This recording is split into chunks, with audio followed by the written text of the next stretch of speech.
une vidéo d'essai de cette enceinte BW PM1 sur laquelle je viens de remplacer une nouvelle fois le tweeter, car celui que nous avons remplacé précédemment a été complètement écrasé. Je précise qu'il n'y a pas de cavalier, donc j'ai retiré ponctuellement le temps de faire mes essais et de mettre mes straps de bicablage. J'ai retiré les petits bouchons que je vais remettre en place avant de restituer l'enceinte. Voici la plaque signalétique de cette enceinte. Elle est globalement propre. Avec des traces, le matériau devient collant sur la partie supérieure et sur la façade, ce qui est tout à fait normal. C'est dû à ce type de finition.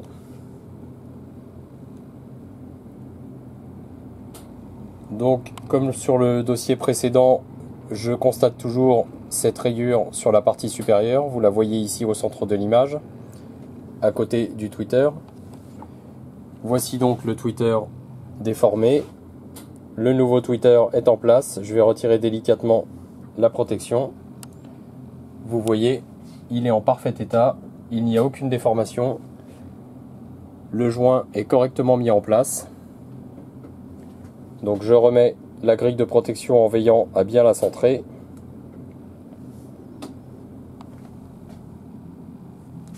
La grille est emballée dans son petit film de protection. Je ne vais pas y toucher.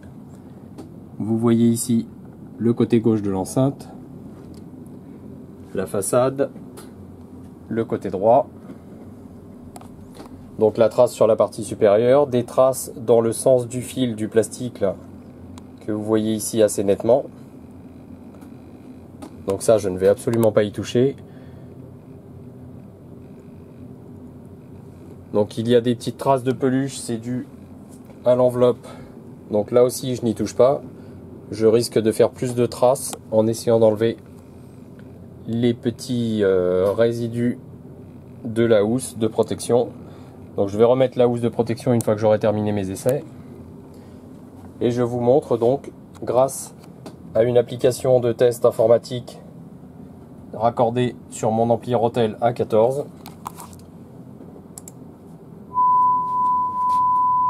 Là, je suis actuellement à la fréquence de 1000 Hz.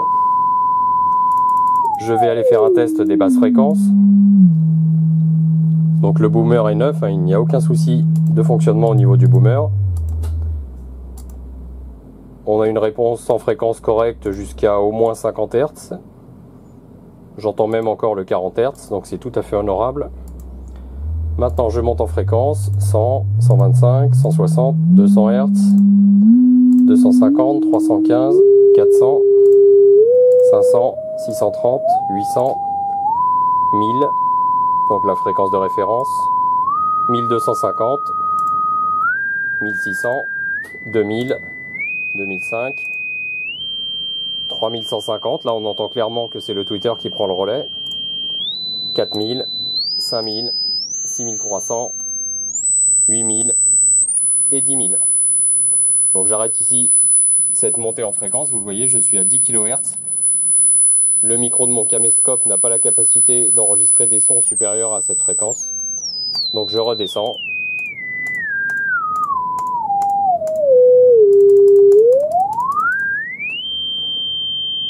Voilà, donc vous pouvez constater un parfait fonctionnement du boomer et du tweeter.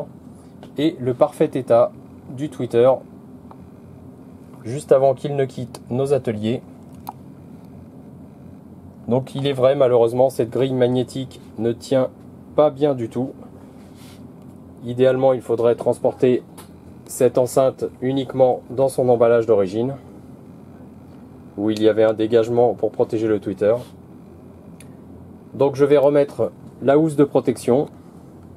Je vous remontre la face supérieure. Donc qui est collante, hein. Je ne sais pas quel est le produit qui a été utilisé. Malheureusement, je sais que cette génération d'enceinte avec ce revêtement en particulier se dénature et devient collant. Je sais qu'il existe une méthode de sablage qui se fait en Angleterre, donc je suppose qu'on a la même chose en France, hein.